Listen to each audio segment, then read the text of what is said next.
நம்ம எப்பவுமே பப்பாளி பழத்தை மட்டும் சாப்பிட்டு அதோட இலையை தூக்கி போட்டுருவோம். ஆனா தெரியுமா, ஆசியாவின் சில நாடுகள்ல பப்பாளி இலையை வேற மாதிரி தான் யூஸ் பண்றாங்கன்னு. என்னென்ன லூஸ் தரமா பேசிட்டு இருக்கீங்க? பப்பாளி இலையை ஜூஸ் போட்டு குடிக்கிறது மட்டும் இல்லாம சிலர் இதை உணவாகவும் பயன்படுத்துறாங்க. அது மட்டும் இல்லாம சாப்பாடு பொருட்களை பொதி செய்யறதுக்காகவும் பயன்படுத்துறாங்க.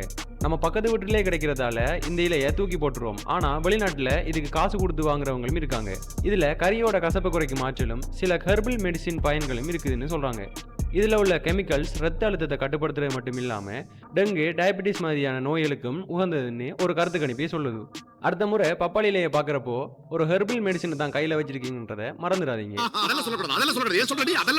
நம்ம தினமும் சாப்பிட்ற பழங்கள்லயே கொஞ்சமா கதிரியக்கத்தன்மை இருக்கிற பழம் எதுன்னு உங்களுக்கு தெரியுமா? ஆமா, அதுதான் வாழைப்பழம்.